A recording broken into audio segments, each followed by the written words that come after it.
and certain messages were sent to our Iranian friends.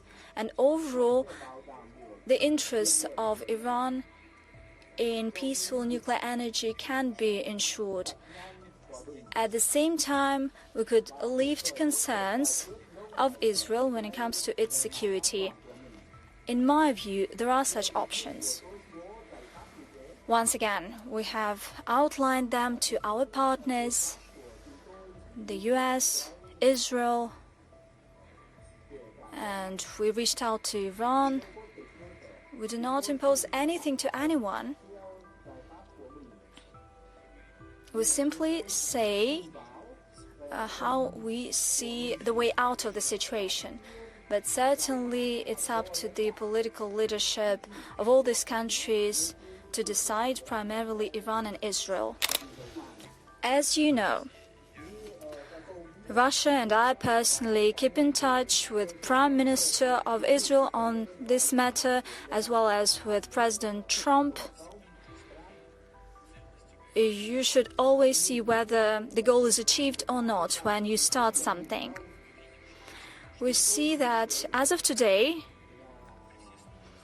given all the challenging domestic processes there, we know about that, and there is no point in delving into that, but still there's a consolidation of society around the political leadership of the country. And, well, it happens virtually everywhere, all the time. Iran is no exception here.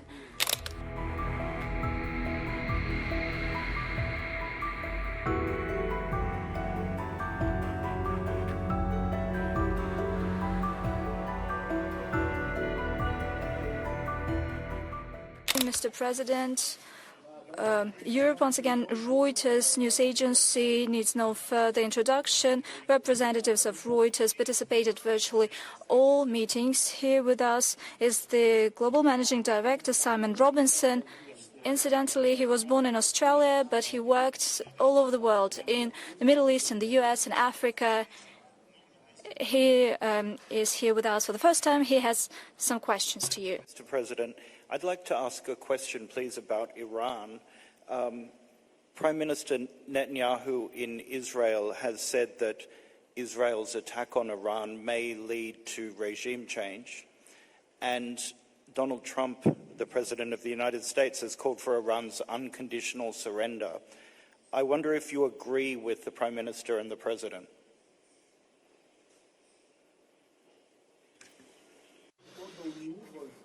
I didn't quite get your question. What do I agree with?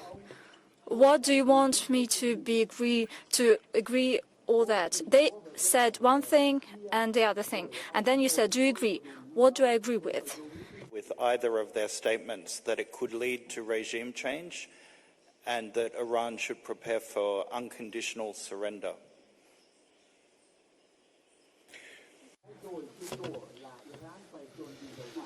As you know, Russia and I personally keep in touch with Prime Minister of Israel on this matter, as well as with President Trump. You should always see whether the goal is achieved or not when you start something. We see that as of today,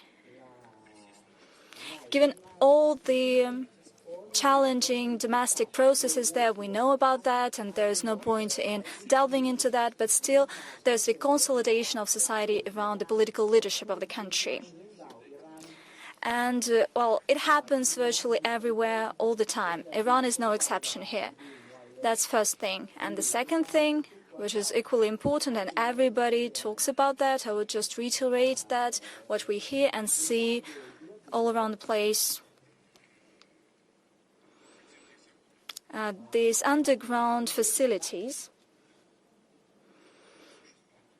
they exist and nothing happened to that. And hence, I believe it would be right for us all together to seek ways to end hostilities and to find ways to reach an agreement for all parties to the conflict, so that the interests of Iran could be ensured on the one hand,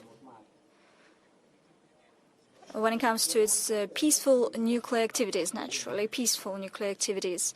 And I'm also talking about peaceful nuclear energy and the peaceful use of nuclear energy in other areas, as well as ensuring the interests of Israel in terms of unconditional security of the Jewish state. That is a subtle matter, and certainly we should be extremely careful here. But in my view, overall, such a decision could be reached. As you know, back in the time we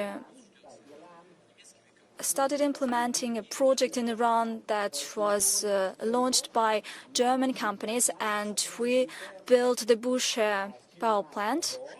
German companies left. Iranians asked us to follow up on that project. It was a difficult task because it was started by German specialists. It was their design, and Rosatom made a great deal of effort in order to adjust these to the Russian design. Nevertheless, we succeeded, and this unit has been operating successfully. We signed a contract to build 2 extra units, and this is a work in progress. Our experts are on the field. We're talking about over 200 people. And we agreed with the Israeli leadership that their security will be ensured. Overall, I believe that given the plans of Iran to keep on developing the peaceful nuclear program, I'm talking about the areas of agriculture that is applicable, as well as medicine and so on. But this is not nuclear energy. As well as nuclear energy, together with Iran,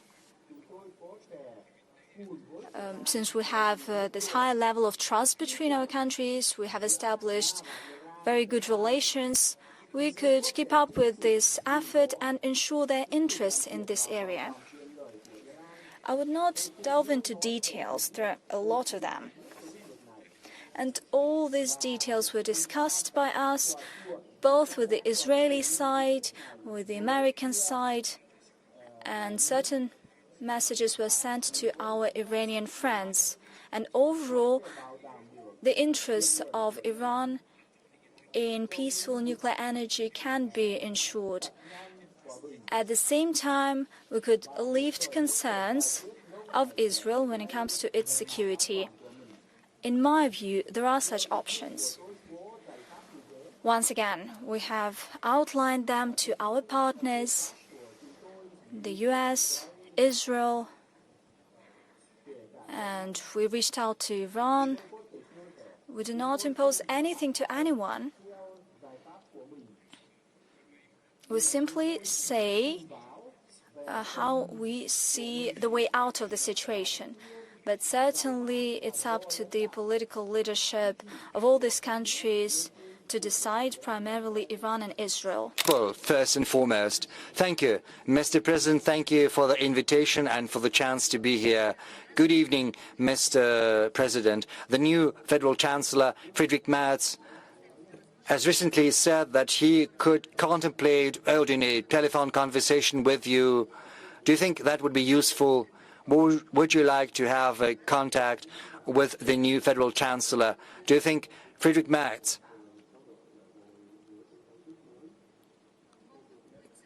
could be a more successful mediator between Russia and Ukraine than Donald Trump? Thank you.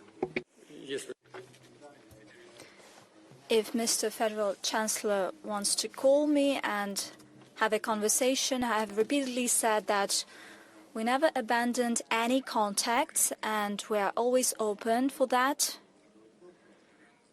Some 18 months ago or 2 years ago, Such conversations were held with Chancellor Scholz and other leaders of Europe. They were regular, but at some point in time, when our European partners decided to inflict a strategic defeat upon us on the battlefield, they seized these contacts.